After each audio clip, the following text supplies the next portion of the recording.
This conference will now be recorded. Just so you guys know, as you could tell, this meeting is recorded. This is way the meeting is recorded, so people who can't make it can see it. Rick, who is so graciously set up this meeting room for us, also sends me the link for the meeting. So if you miss anything, you could always catch up on it, and I will put it up as soon as I can. Unfortunately, I'm sorry about last week. The last meeting. I've been a little bit behind with the holidays and health-wise. Everybody understands the health, I'm sure. So I do want to welcome you all here. Excuse me. There are some new people here that I see, and some people that I see on the list. What I'm going to do is, oh, we have a caller. Hi, caller. Can I just have your first name? Oh, they left. I guess I scared them away.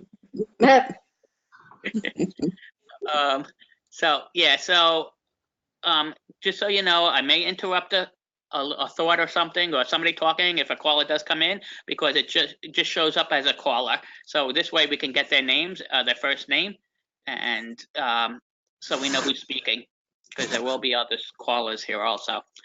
So I'm going to just start off really quick with, once again, my name is Frank. I am the president of Sarcoidosis of Long Island, and I'm also now, it's called National Patient Advocate instead of ambassador for Foundation for Sarcoidosis Research.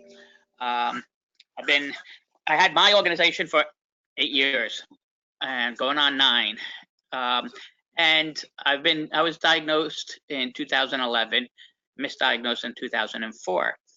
I want to welcome you all here, and I'm going to have a quick, like 15 to 30 seconds, introduce yourself, so everybody knows who you are.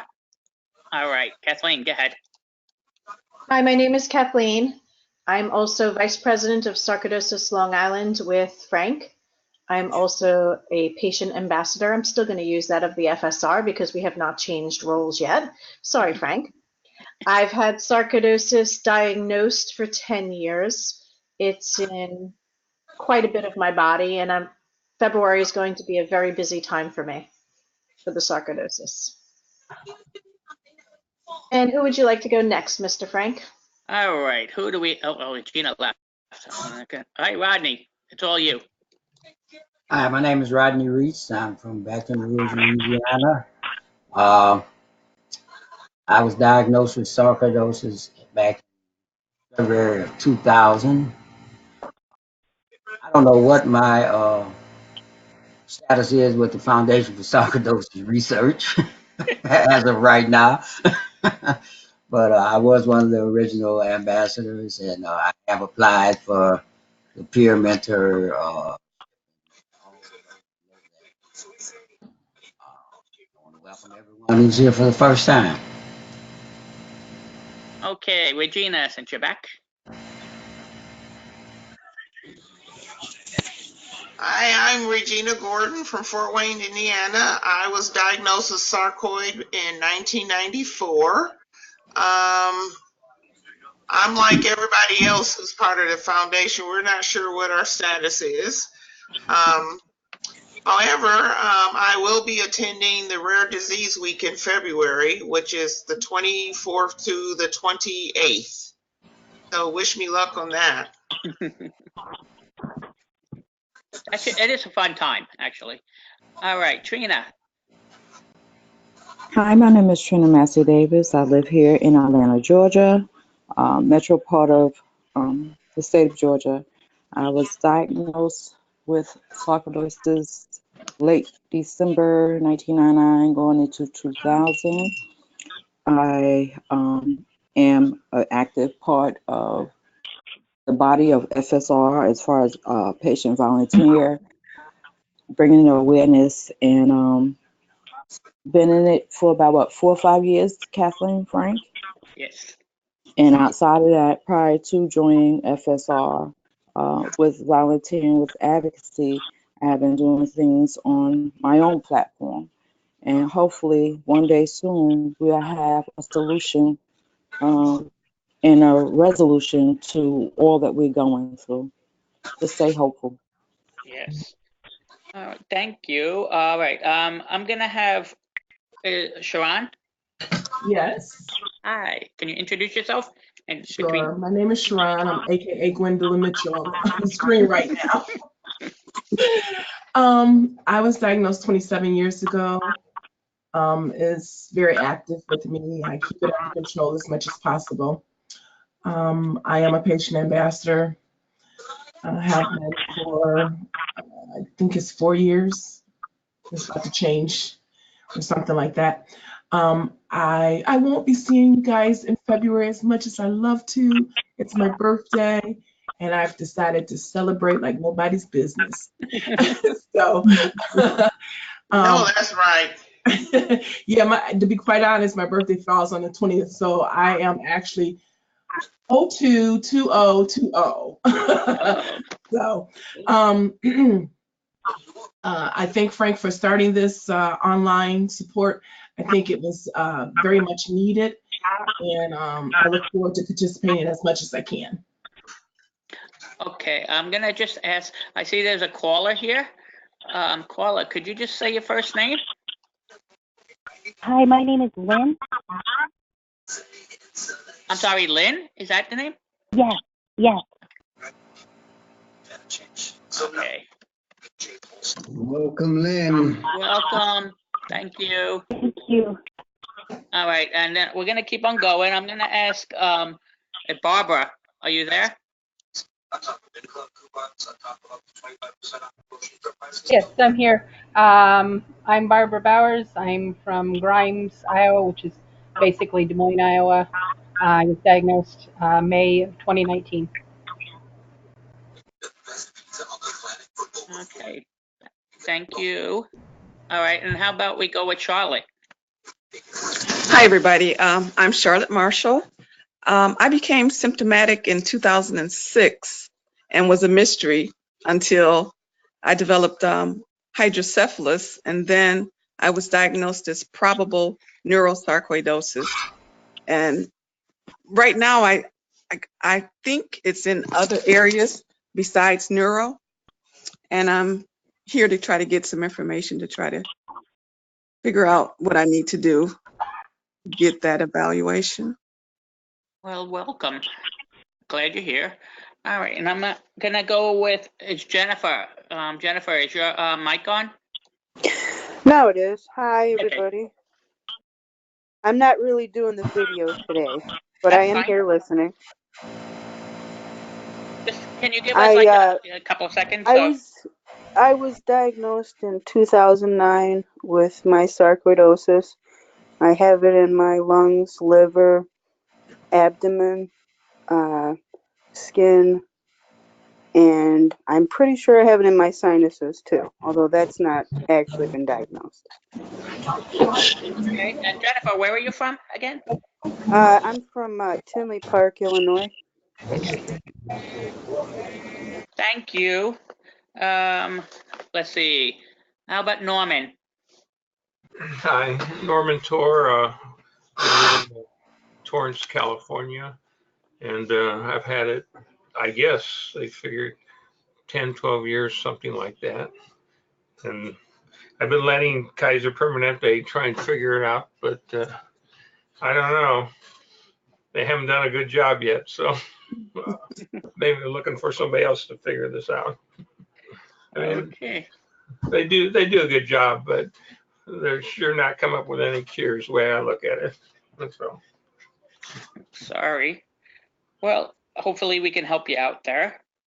Larry, did you want to say where you're from and when you were diagnosed?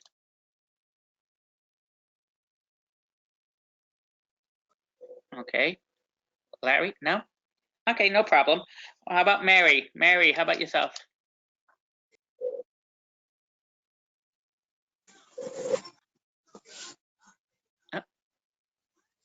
Mary, are you there? I know you were there. Some of Yeah, you here I guys am. on the Sorry. web- Okay, there you go. Yeah. Hi, ahead, I'm Ben. Mary. I live in Maryland. I was diagnosed 5 years ago, and actually yesterday was the rebirth day for me and my pacemaker defibrillator that I got thanks to sarcoidosis. So celebrated that little milestone. Also, I am curious who's going to go to Rare Disease Week because I just started working for Every Life Foundation, so I'm actually going to be there helping to coordinate some stuff. So Congratulations. thanks. And I'm really looking forward to get some sarcoidosis people there. So I want y'all to find me. Well, Regina's definitely going. I don't know if Yay. anybody else. But Yeah, I don't know because I know you guys have the other. Well, we'll talk later. But that was basically my introduction. Sorry. okay. Ruby, are you there? I'm here. Hi, Ruby. Hi, how are you guys doing? Good. Good. Okay, I was diagnosed in 2008. I'm from Southwest Virginia, and I travel to Cleveland every 6 months for treatment with Dr. Prambill. And anyways, that's it. All right. Well, thank you for coming. Right, Sherry, how about yourself? Hi, I'm from Minneapolis, and I have a new diagnosis just like November of 2019. I'm just here trying to get some more information. I probably have been having symptoms for close to 10 years and just attribute it to, I don't know, allergies and asthma and living in the north and constantly being sick. So here I am. Well, thank you for joining us. All right, thank you. Helen, I see you there. Will you be able to just give us like a 30 seconds of who you are, where you're from, and when you were diagnosed? Yeah, well, I was born and raised in the military. My dad was Air Force, and then I joined the Air Force. My husband and I settled into Fort Wayne back in 2000. I was diagnosed in March of last year, 2019, because they thought I'd had a blood clot in my lungs, so they did a CT scan, and they were like, well, if it was a blood clot, it was small, it didn't do any damage, but the 9-centimeter mass in your chest is a problem. And a week and a half later, they told me after they did the biopsy that it was sarcoidosis. So it was really hard to breathe and get all that under control. So I've been struggling this year just trying to understand my new normal. Okay, well, thank you for coming, and hopefully, we'll be able to help you out. And if any questions, all right, I'm gonna ask if anybody does have anything that they want to say. Please let me know so I can go through and we'll go over that afterwards. Does anybody? So, Frank, you have to get to Lynn. Oh, I'm sorry. I missed Lynn. I'm sorry, Lynn. Oh, okay. Hi, I'm Lynn. I was diagnosed in 2017. I'm from Massachusetts, and yeah, I don't know if anybody has coincidences, but I ended up having a bad virus that ended up getting me sick, and then 5 months later, I basically left work, and I've never been able to return. I just keep getting sicker, and they found sarcoidosis in my lungs, my lymph nodes, my joints. I have severe nerve and muscle damage. I have damage to my cell. It's called mitochondrial myopathy with lactic acidosis and small fibers. The list keeps going on, but I was completely healthy. It was just, I feel like I just got that virus and it messed me up. So I was just curious if anybody else had that happen. Okay.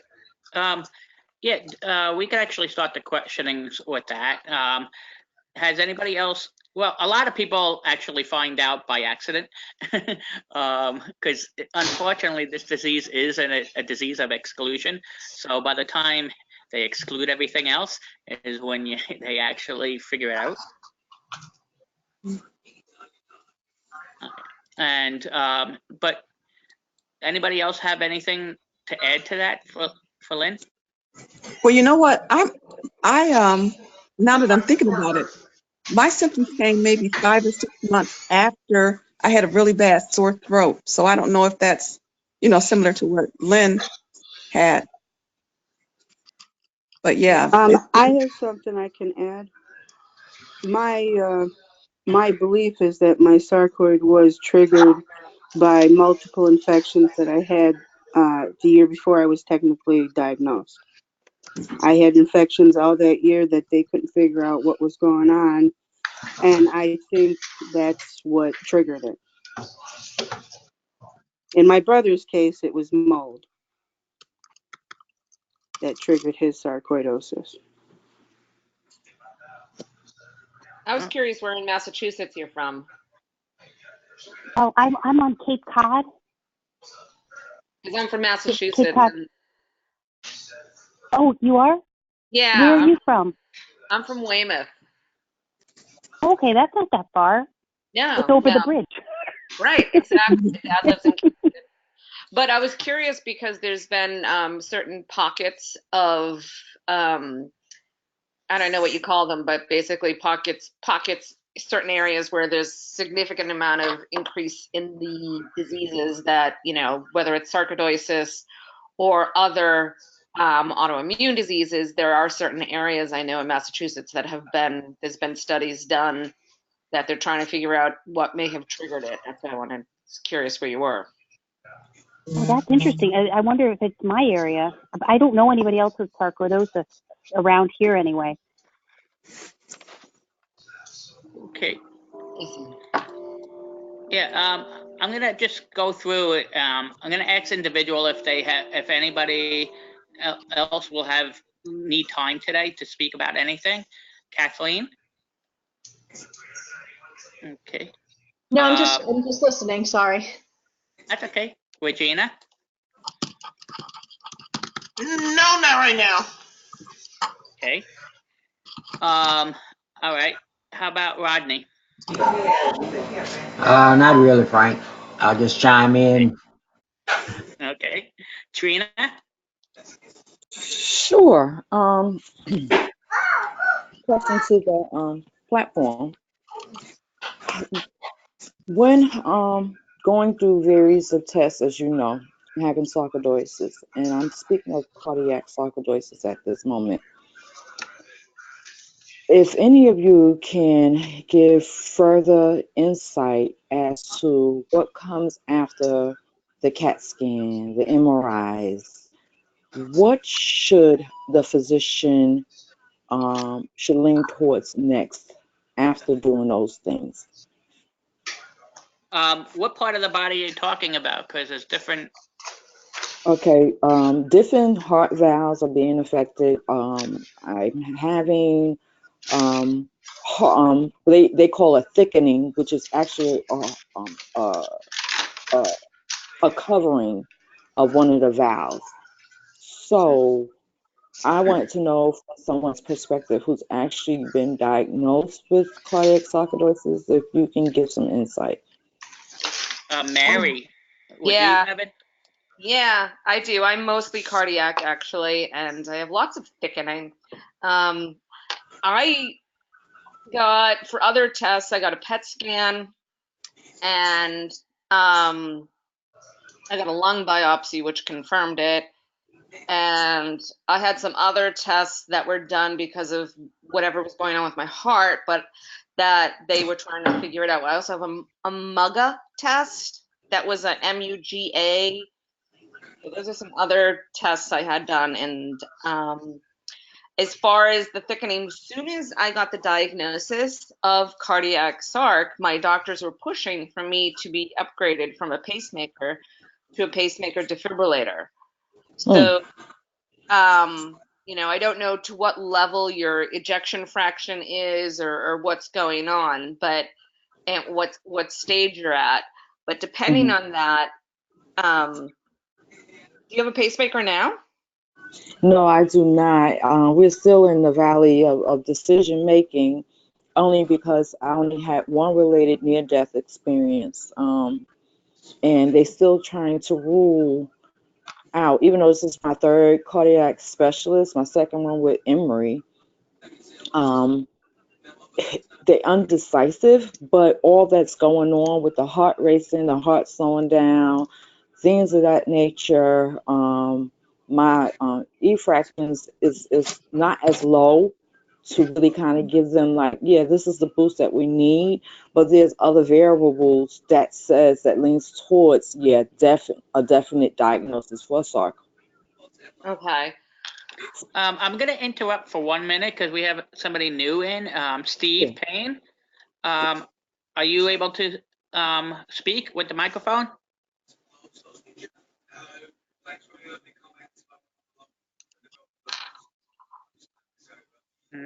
You may need to turn your microphone on, Steve.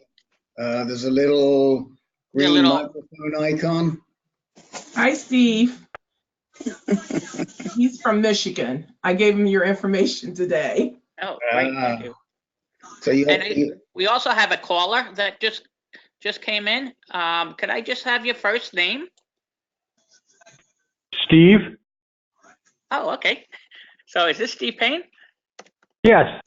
Okay, because you're showing up twice. Okay, so we know who you, can you just give us like a 30-second of like when you were diagnosed with it and where you're from? I guess we found out from Michigan, but just a little bit of 30 seconds or so about yourself.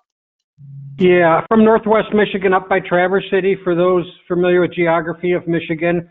14 years ago, I was diagnosed with sarcoidosis, was on a 4-month prednisone program, which wiped it out. But then in the last 4 months, it came back.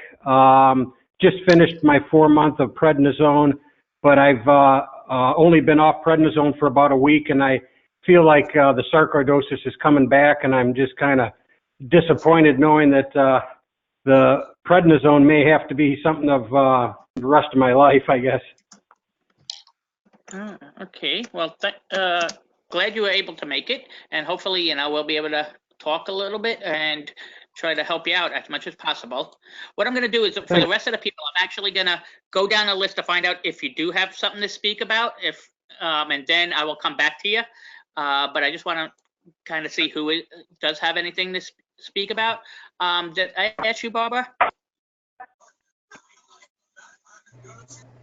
No, I'm pretty much here to listen. If I think of anything, I'll pipe up.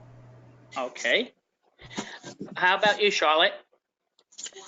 I do have a question. Okay. Regarding... What I'm gonna do is I'll come right back. I just want to go through everybody, and then I'll come back to the people who have the questions. Okay. Okay. Yeah. This way, I just know who needs time. All right, Sharon, do you? Hi there, Frank. I'm sorry.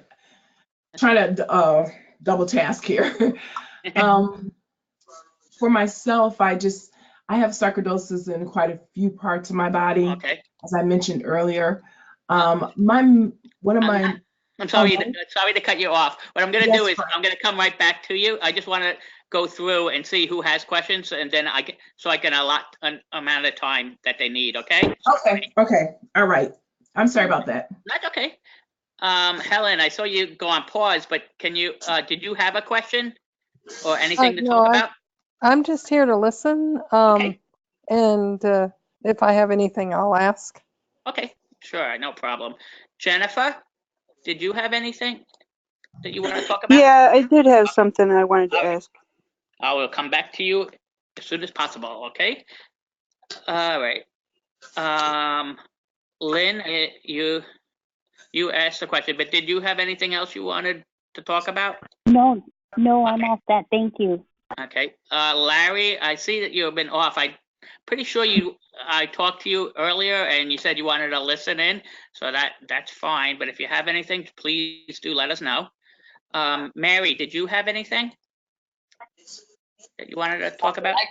I keep muting it just because my dog drives me crazy. No, well, I was curious about people's involvement with Rare Disease Week, and also who's going down to DC for the FSR training. Okay, yeah, I'm gonna go through that at the end of the meeting, and great. we can definitely talk about that. Norman, did you have anything that you wanted to talk about today? Yeah, I'd like to ask a question when you get Okay, some. sure.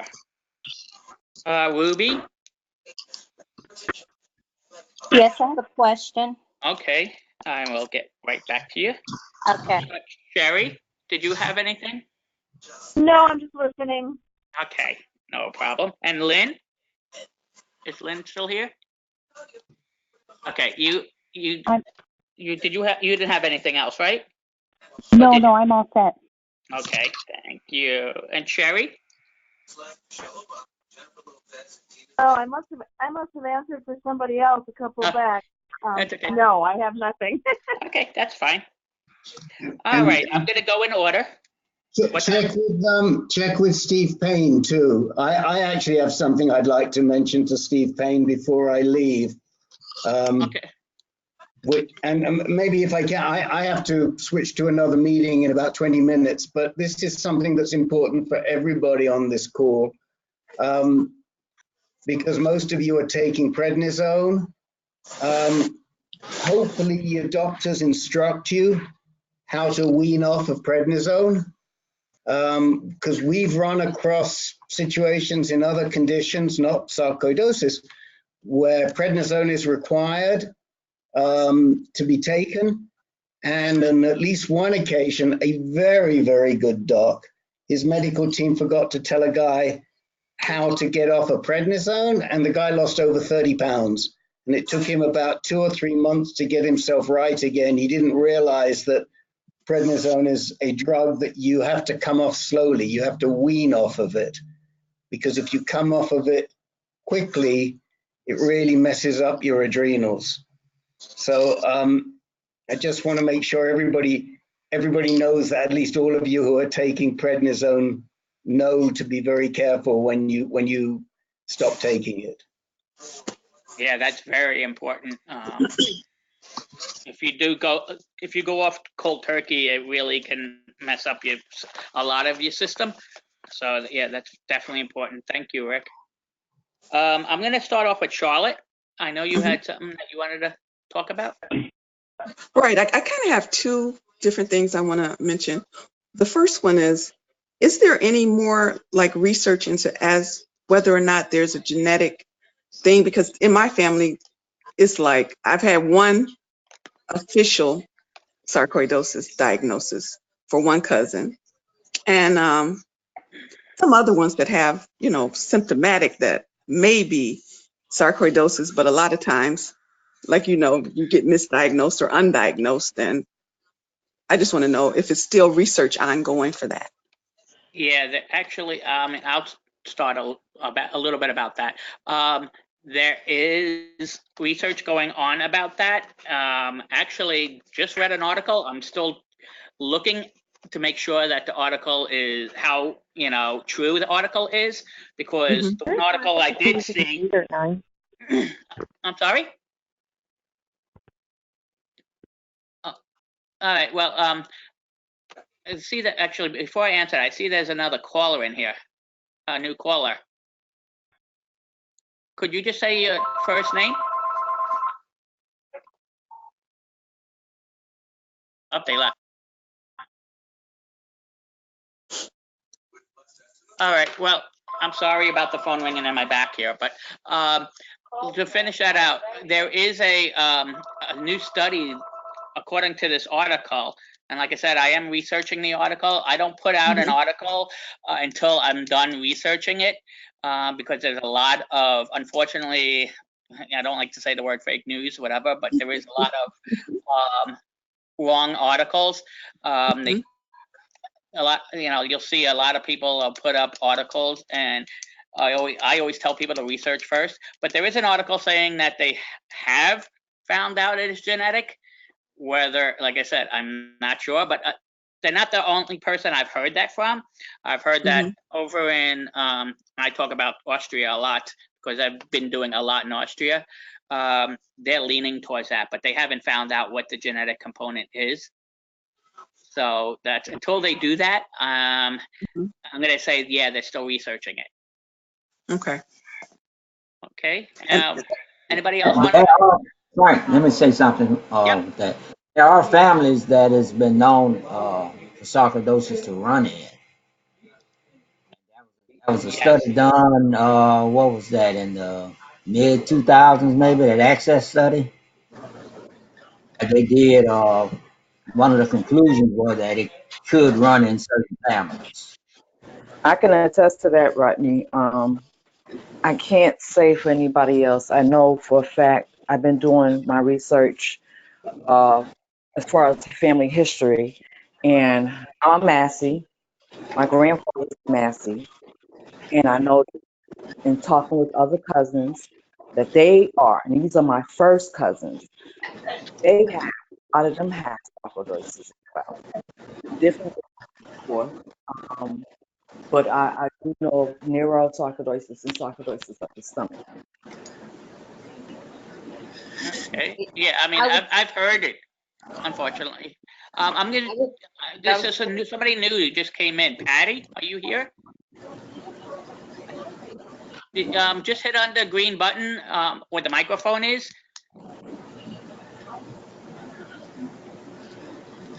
Hello, Patty. I see your microphone's on, but I don't hear you. Might be off on our computer. Okay. All right. Well, I'll come back. Yeah.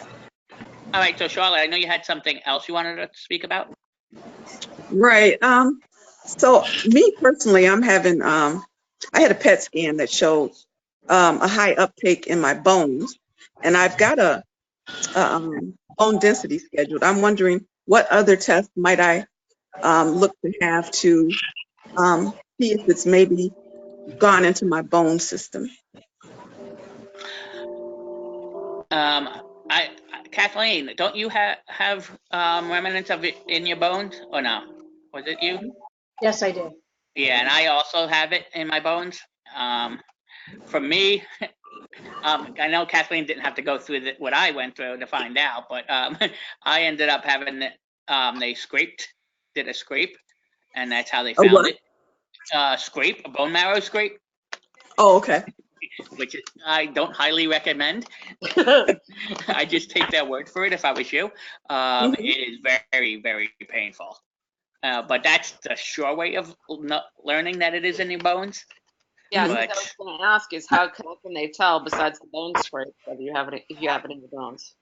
Now, is that an Nowadays, endocrinologist who would do PET that? scan is a good indication of whether it's. I'm sorry, Rodney, you broke up. I couldn't hear you. Nowadays, they say that the PET scan is a pretty good indication as to whether it's active Yes. in your bones or not. Is what? The PET scan? Is a good indication. You said you had a PET scan, and you said that they said it was in your bones. Is that what happened? No. The PET scan just showed that it was a high uptake in the bone areas. Oh, okay. All right. Yeah, that's Kathleen. How did they find that out for you? That was it. It was a PET scan, and because it was through it seemed to take from the uptake. That's where Dr. Morgenthau from the city said that it's definite. He wouldn't put me through that. There's other stuff that They made a definite diagnosis from the PET scan with no additional testing. No, between that and the way I'm feeling and what hurts when they touch it and things like that. Oh, okay. Yeah. Yeah, because I mean, for doing a bone a bone marrow can cause more problems. So that's why they would rather just diagnose it through the PET scan. Right, I would think that.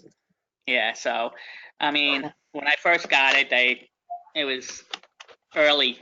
It was actually one of the early diagnoses I had. So I don't know how it affected the rest of my body, but yeah, I did get that bone scrape, and like I said, I do not highly recommend it at all. Take their word for it.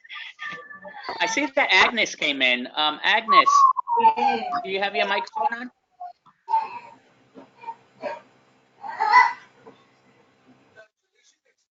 I'm sorry, what did you say? Hi, Agnes. I would like you to give us like a 30-second, like when you were diagnosed, where you're from. Okay. I'm in Iowa, Southwest Iowa. I was diagnosed in Nebraska about 12 years ago. It started out in my eye. My my eyes turn bright red, and I have it in my lungs, my eyes, my skin, kidneys, and Okay. I've been where it's dormant, but it's become active for the last 3 years again. So Well, welcome aboard, and glad you're here. thank Just so I know, I will. I'm asking everybody if they had anything that they wanted us to talk about. Just let me know now, and then I'll call you back when I go through. Okay. Nope. Right now, I just saw this and I thought it was interesting and like to learn. So. Okay. Thank you. Mhm. All right. I'm gonna go to Sharon. She here, or did she leave? I think she might have left, actually. Yeah, I think she said she had to leave right now. Okay. How about Jennifer? Actually, they already went over what I wanted to discuss. Essentially, I just wanted to know if anybody had any family members that were diagnosed with sarcoidosis as well. Like my brother was, and now it's possible that my son may also be. I don't know yet, but it's possible. Okay. Yeah, like I said, they're starting to lean towards that they just haven't found the genetic component, it seems. And usually, like I said, you could say yes, but I usually wait until I get to know more information before I definitely say yes, because I don't want to give out any misinformation. And there's too much misinformation out there as it is. But like you guys said, you see it going in your family. I personally haven't seen it in my family, but like for me, my dad has a lot of symptoms that I had, and he had already passed away. So it's a little too late, unfortunately, to find out if he did or not.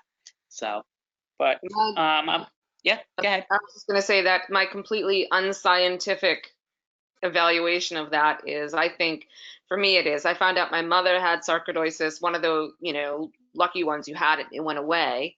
She had a brief stint of it.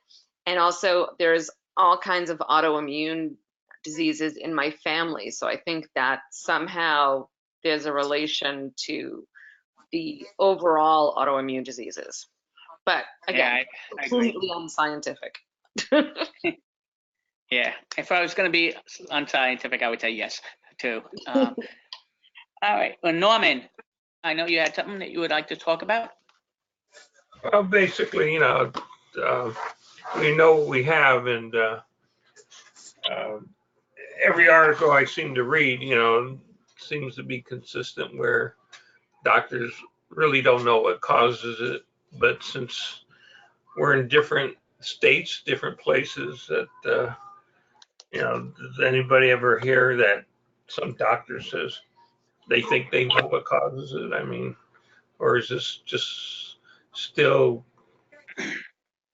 low key where other diseases, cancer, obviously, is given a lot of attention to, find out what causes that and, other things. But, I mean, Yeah, there's a lot of research. There's a lot of research being done, but of course they all know that there's the accelerators, which is the dust, the chemicals, the asbestos, the molds, really the environmental issues. And if you ask a lot of the doctors, they will say the cause is environmental, but you have to have, hence this is where this genetic part comes in. You have to have a gene in your body, because otherwise everybody would be getting it. So that's what, from doctors that I talk to, and I mean, I've been to a lot of the conferences and talk to a couple of the researchers, and they all are leaning towards that it is genetic. You have to have this specific gene in your body, or as they call it, malinformed gene. But the problem is they cannot pin that gene down. So because they can't pin it down, they're not going to say that that's the cause. Like I said, they're just going to say environmental is an accelerator, unfortunately. Hey, Frank, Yes. I just recently read a couple articles where they are saying that sarcoid, I think they're getting pretty close. It has to do with the T cells and the protein that I posted actually a couple articles on my Facebook page, and it talks about the T cells. I can't exactly tell you exactly what it is, but they say that they think that our body makes too many of those that causes us to have that issue. And then when we breathe in that chemical or whatever it is that's out in the environment is what causes us to go into that inflammation or causes us to have sarcoidosis. Yeah, I've heard. Regina, can you by any chance post the links to those articles in the chat window? Do you I have them? sure can. That'd be great, because then other people, and we'll post the links. If you're on the telephone, we'll post these links to the chat window somewhere. I've got to figure out with my buddy Frank where, but we'll make sure you see them. We'll probably put them on his Facebook page or something like that. Yeah, Frank, we'll put them in the Facebook group. There you go. Frank, I have a question for you. Are you saying that they think it's genetic, but at this point they can't identify exactly which gene is responsible, which mutated gene is responsible? Yes, that's where they're at right now, which kind of sounds weird to me because to me, I would think you could be able to test a certain amount of people and all that same gene would be mutated. Yeah. But unfortunately, they haven't narrowed it down to. From what they even said, it's actually a component of a gene. It's actually not it's a component of a gene. They broke it down to. Right, I understand that. So this is something really interesting. And Mary, this is maybe something you want to think about when you're doing your advocating in Rare Disease Week. But there are several diseases. I think at least one of them is a rare disease where doctors with an interest in this have created a patient participation database. And they've we actually have one.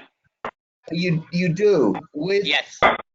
And have they run genetic testing on samples for the people in that base? They're actually starting one. There is one that is actually starting a trial on it. It hasn't kicked off yet, though. Okay, so this is not actually a trial. I mean, what they do, breast cancer has one, prostate cancer has one, and then there are a couple of rare cancers that have them. And I'll send the link. But you get an interested doctor, and then they get funding, and they're able to get samples, whatever type of sample they need. Sometimes they're solid tumor samples, sometimes they're maybe just spit samples, and then they run a genetic test, and then from that they're able to start drawing conclusions. It seems to me that sarcoidosis might be a great disease if there was a motivated doctor who wanted to take that approach. Yeah. Go ahead, Mary. I was going to say that sounds good, and definitely post a link to it so we can see, because I'm sure that there's so many of us that would be more than willing to submit a sample. Yeah, as soon as I find out the clinical trial that is doing it, I will post that link.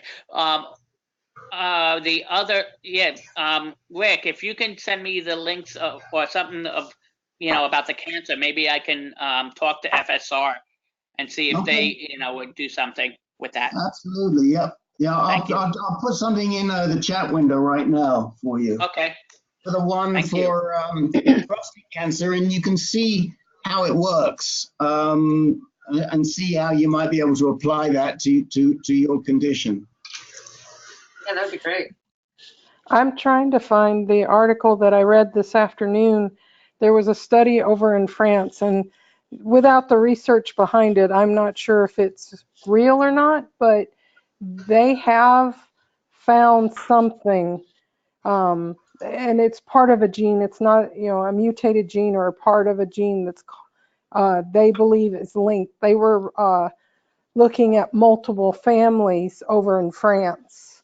And I Yeah, think the study was like 100 people, but it's beginning to isolate something down that they can put a finger on.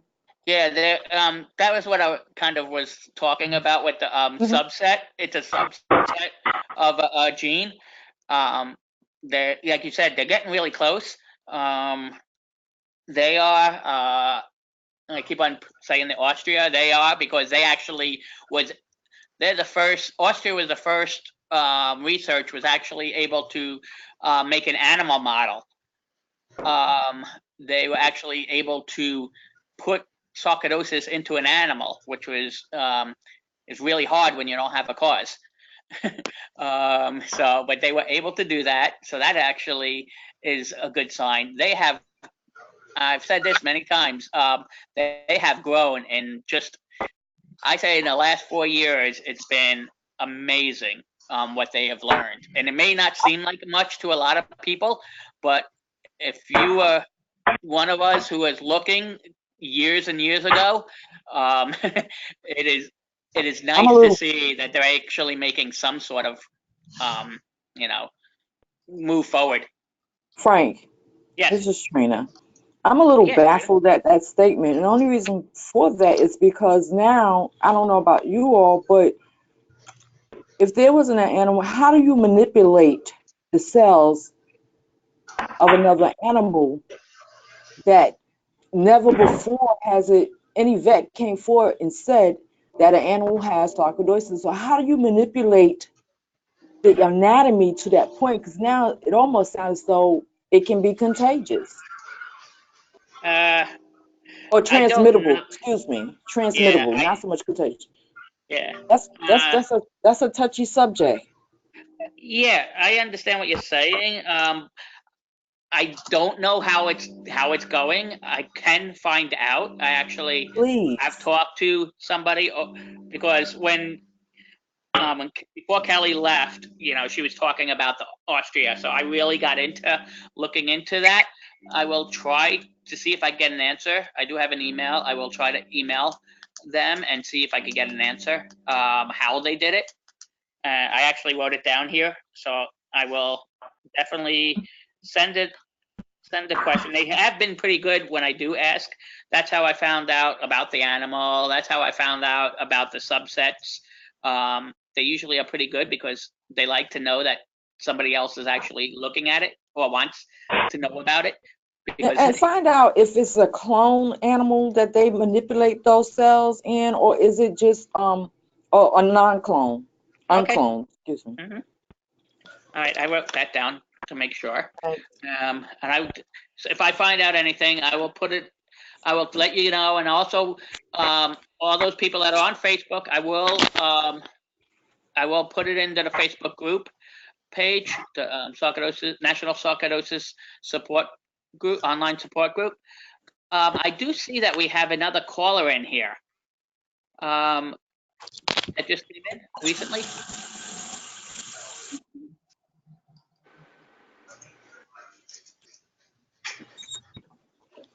Okay.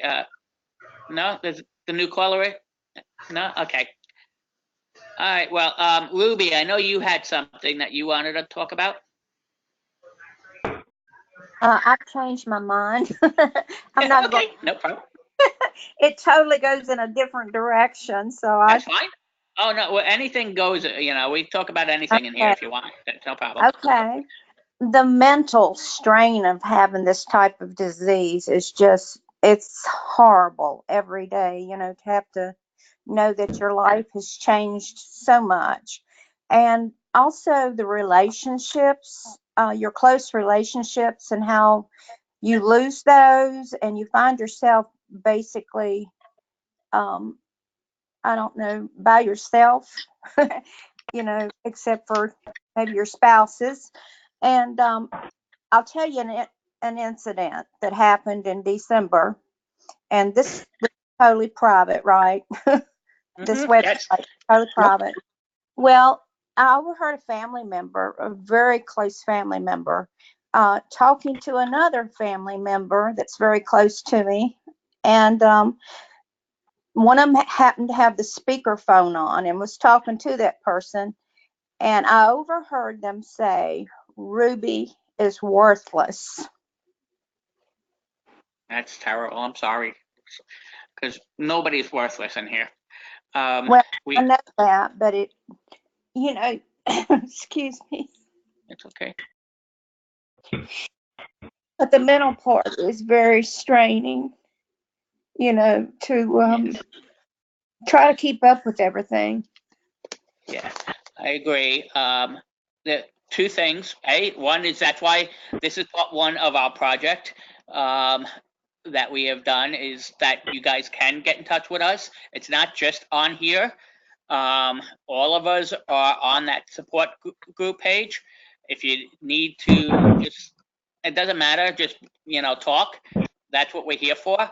All the moderators that are on here will listen and try to give our best. And then also next month we will actually, I know Trina, is the person that you're having, is she a counselor? She is actually a life coach, but I do know a psychologist as well. I'm gonna have a licensed counselor also. So that you could that'll be next month. If not, I know one is definitely the Thursday, the 20th, right, Trina? Is that the one you do? Okay, so that'll be one, and then the next one is I have to just talk to her to find out when's best fits her. But we're gonna have another counselor. We are also really I'm working on, I already have one online counseling group that's going to give 20% off of your copayment if you have a copayment. They're giving 20% off that, and that's it's online counseling, so you don't have to go. I know a lot of people, it's a little bit hard to actually go speak to a counselor. So we are working on that. I actually have a link for that, and I will be putting it up on our next meeting. So, and that'll also help. But, and if the thing is like, if you talk to us and we can't help you, we will try to find somebody who can. Okay? I appreciate that. Thank you. You're welcome. Like I said, like our motto here is you are not alone. That's what we have this for, is that we all, a lot of us have been through with family members and and just friends. I could tell you I've lost many friends because I don't. What do you mean you can't come? What do you mean you can't do this? And so we all understand that, and that's what we're all here for, to help each other out. I do have another caller that just came in. Would you be able to tell us your first name?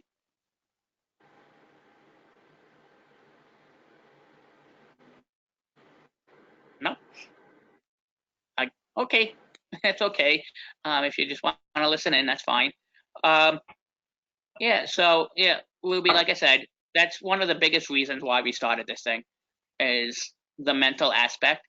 Look how many people, we've been having in each one of these meetings, anywhere from 15 to 20 to 25 people. And each one of us have been through a lot, different things, but yet a lot of same things, especially when it comes to the mental aspect of it. So, like I said, please do not be afraid to reach out. We don't bite. That a lot. I also have a son who is diagnosed with autism. I'm kind of hearing that a little bit amongst people who have sarcoidosis, that they might have a child with autism. I don't know if that's relevant or not, but anyways, I have to take care of him sometimes. He doesn't live with me. He's an adult, but he comes home sometimes, and it's very hard emotionally taking care of that, and then dealing with this disease, and then dealing with your family, and it's just hard. Yeah, definitely. But I'm going to make it. That's great. Kathleen, you wanted to say something? I just wanted to tell Ruby, I've lost a lot of friends because we can't go out. I can't go out dancing and stuff like that. Guess what? I have a whole new set of friends. I've got Barbara, Charlotte, Norman, Regina. I think you have Frank too. You know, Right. we all know what each other's going through. Mary, I mean, sometimes we get to meet in person. Sometimes we're just on Facebook together. Sometimes we'll text. But we get each other through the day. And that's the most important thing, guys. It really is. Right. Nobody can understand this unless we're going through it. Yes. Okay, So thank you so much. we're here for you, Ruby. Please, always reach out. Okay, thanks, Kathleen. Anytime. Thank you. Yeah. So that was it. Unless anybody else had any questions or anything they wanted to talk about. I do. I just wanted to say that for me, some of the times to relieve stress, and this may sound silly or whatever, but I started back coloring. Honestly, I have about 50 coloring books and tons of color pencils. That helps. If you're not in too much pain, I try to get, at least if I can afford it, 2 massages a month. And then I found a hobby that I like to do that helps with a lot of my stress and sometimes my mental anguish, because I have a hard time talking to other people, talking to counselors and stuff, because I like to try to figure it out on my own. And, like they say, everybody is different. But those are the things that I do that help me out. And plus, I have a mother who is 100% like a life coach. She's just an awesome person. And sometimes just having even just one awesome person in your life can make a really big difference. I agree with that. Yeah. Yeah. And like I said,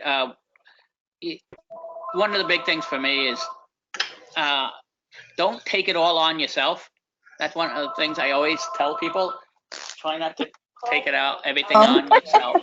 I know you feel like you have to, or you might, but you do have to. Don't forget about yourself. Yes. Whether it's music, whether it's like you said, a hobby. I mean, you may think it's selfish. It's not. I mean, because if you don't take care of yourself, it doesn't matter about anybody else around you. Because, I mean, honestly, so you really have to. You have to be selfish at times, and that's a lot of things you do. I mean, so. When it's called practicing self-care. Yep. Well, it's making a difference for me.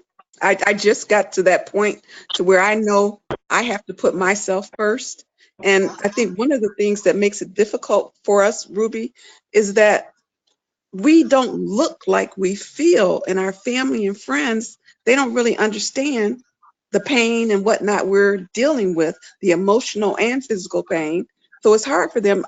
You lose family and friends with this illness. No matter what, it's going to happen. Like Kathleen said, you know what? I lost pretty much all my friends, unfortunately. But you know what? I have a whole bunch of new friends. I mean, that actually closer to me than most of my friends ever were. Beautiful people I've met, And and it's good because we have a common ground. Right, and then nobody else understands, because I've met some wonderful people too. And the thing is, if you don't have this disease, you really don't understand it.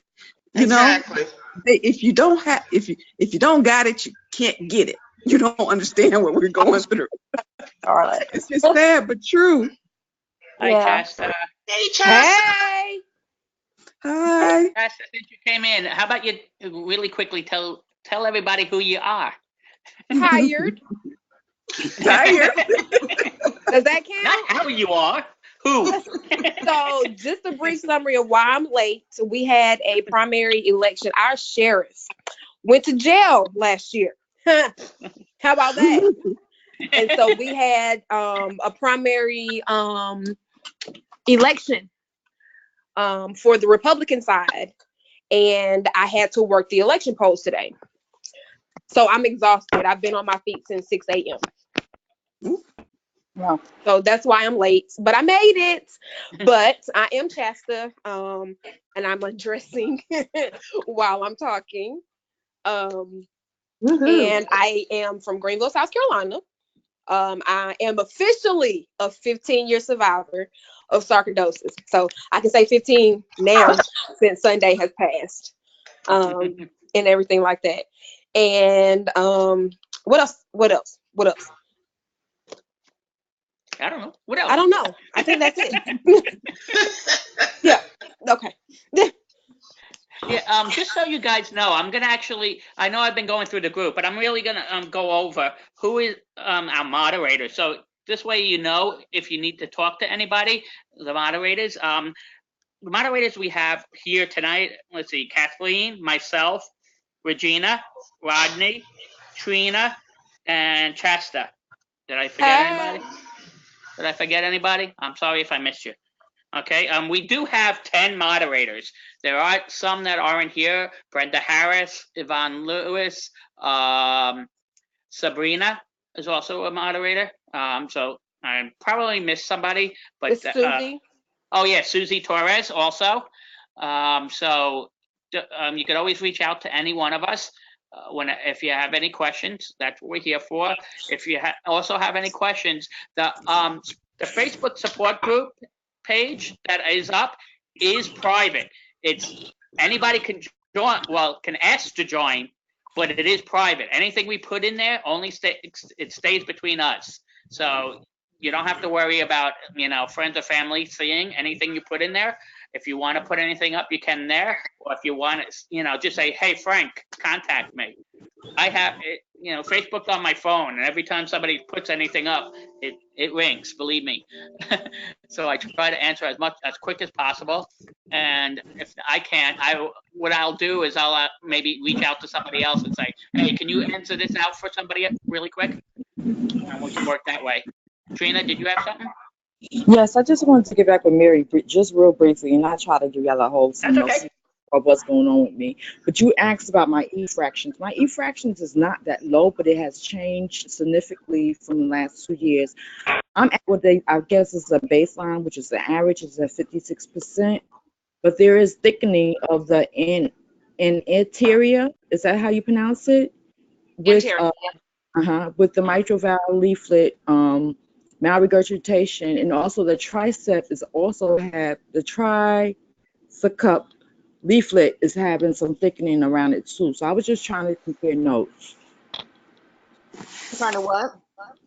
Compare notes in relating to what your symptoms are relating to sarcoidosis. Well, for me, the first onset of anything was the sarcoidosis went to my AV node. So the communication to the top of my heart, to the lower parts of my heart, the atrium to the ventricles, was severed. So I was immediately 100% dependent on a pacemaker. So where you get the thickening is very random. So at the very beginning, I didn't really have a lot of thickening in near the valve area, but it progressed and now it's there. So, and there's not like a normal progression. It kind of like place, right? And wherever it happens to go, it goes. So it's not like pulmonary that has like the stages of sarcoidosis. Cardiac really doesn't. I kind of wish it did, just because everybody wants to quantify it.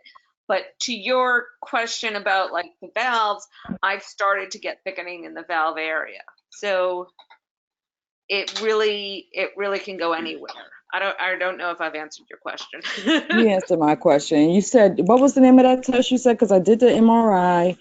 I did the what's the next one? Yet? No, that's going to be my next visit. We're going to discuss that. Yeah, it's the PET, the PET scan. My doctor doesn't like to do them that often because it's kind of toxic. So, but you should get one. You should push to get one because it's a good baseline, and you can use that for in the future to see the progression of how things are going and if it spreads into what area. So the PET scan is one of the best ways to get the information you need. There's also, I did a MUGA test, M-U-G-A. M-U-D-A? M-U-D-A. Okay. And that was before I was diagnosed, because they were trying to figure out what the heck was going on with my heart, because they couldn't, like many people, it took a good 7 years for them to figure it out. Okay. So you're ahead of the game with the fact that they already know, you've got some thickening in the valve. So that's good that they have that information. You just got to keep digging deeper and make sure you stay on them. If they tell you, like I had a bunch of doctors say, oh, it's nothing, it's all in my head, or it's not that severe, or you don't have that. So I had to push. Congratulations. That's why I'm on my third cardiologist. Yeah.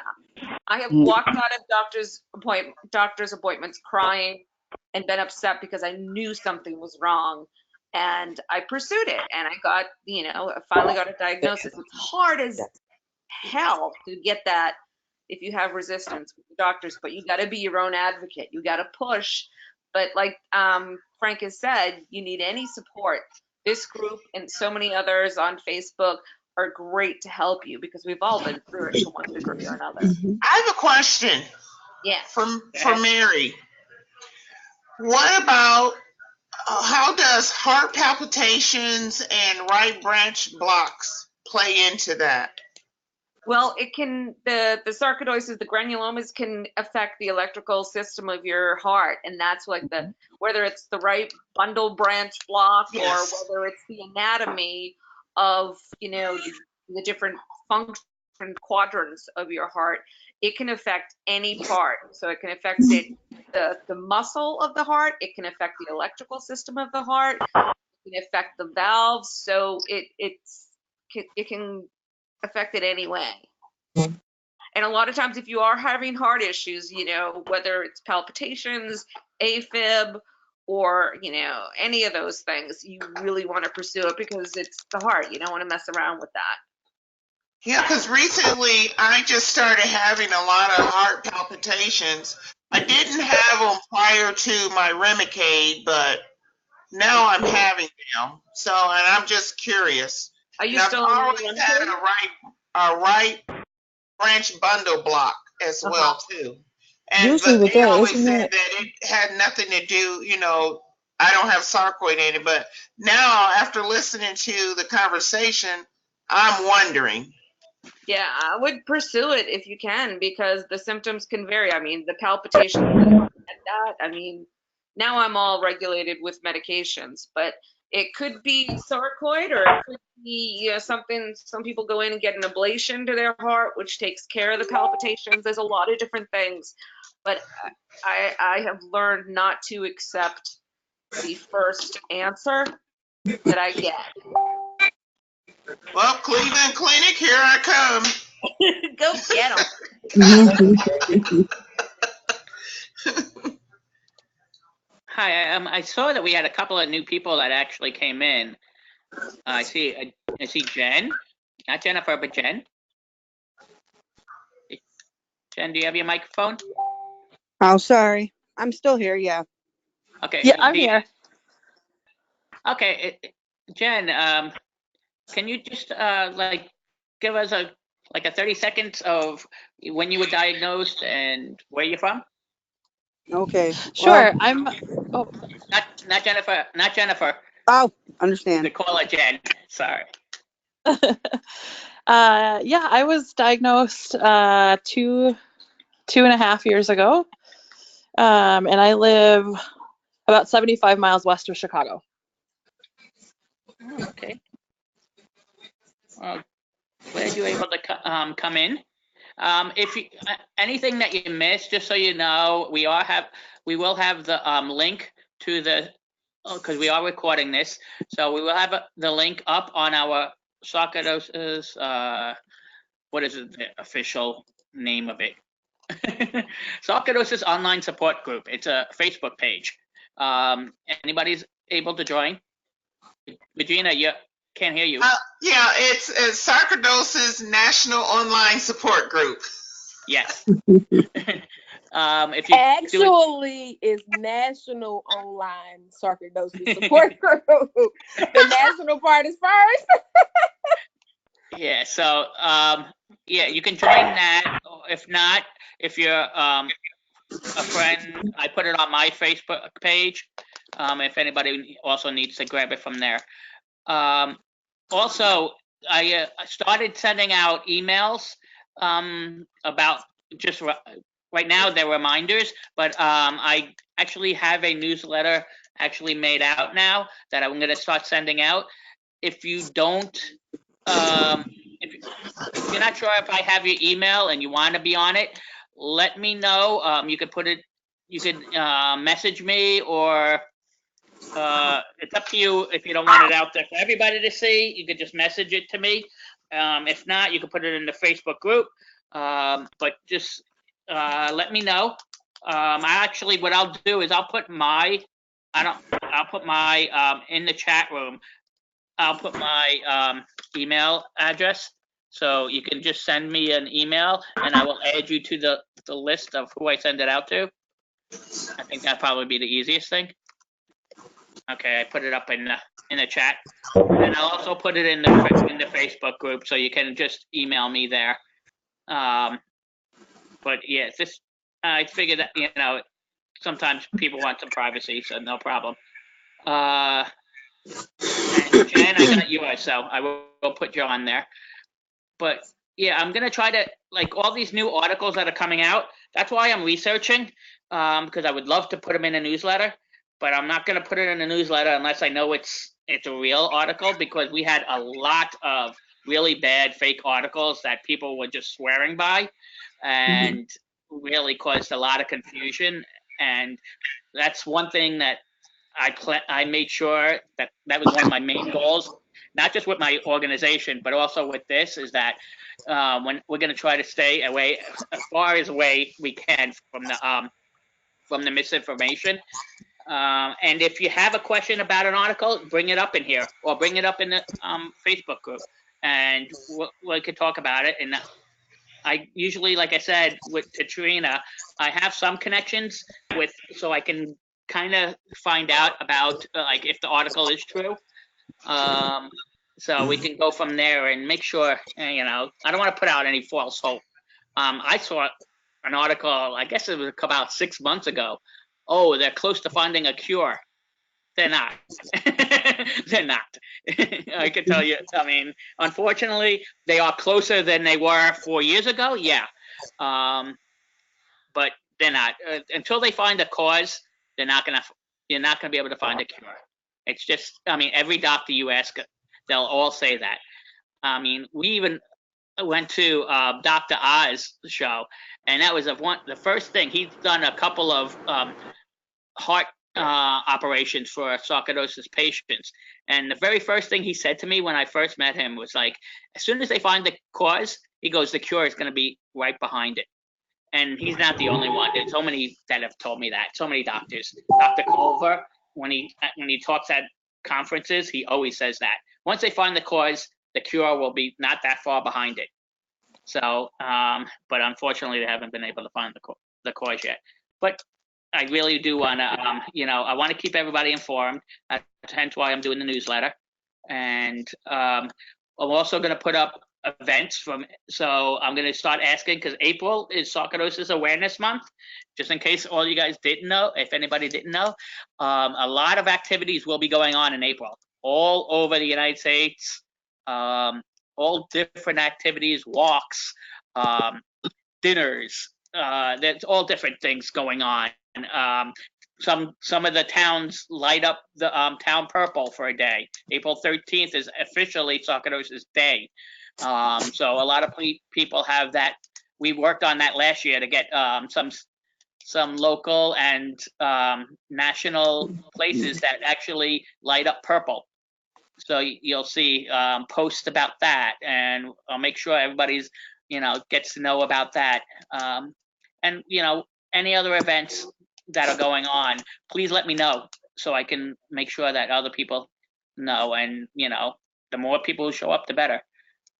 So, but other than that, does anybody have anything they want to say? Just be prepared to tune in on 2/2020 at 7:30. I will have Christine Howell. She's a life coach. We'll be talking about various things in relating to the mental and how to cope. And we'll see y'all there. Just Trina, just remember for also the 20th, we may have to talk about that because the 21st is the first day of training.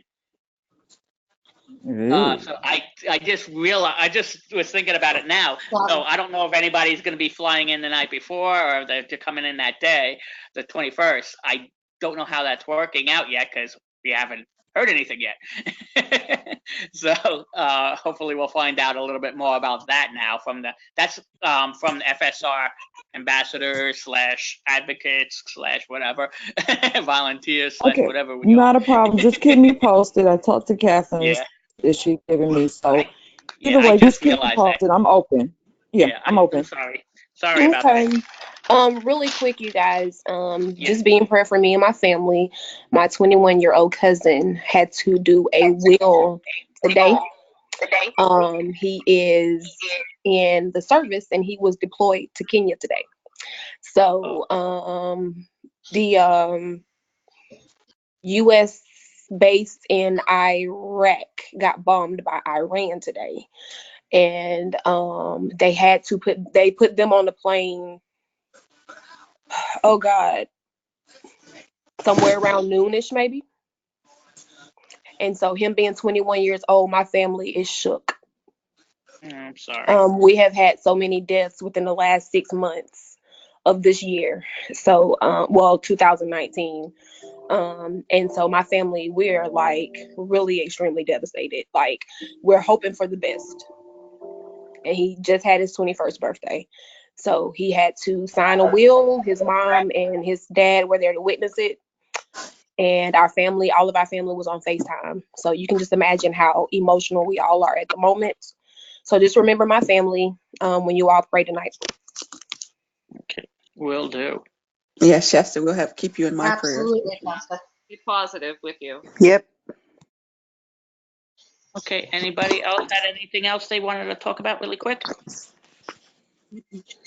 All right, well, thank you everybody for joining. And like I said, I'm a little bit better now where I can stay on top of things now. So Rick, who was in here earlier, he's in charge of the room itself.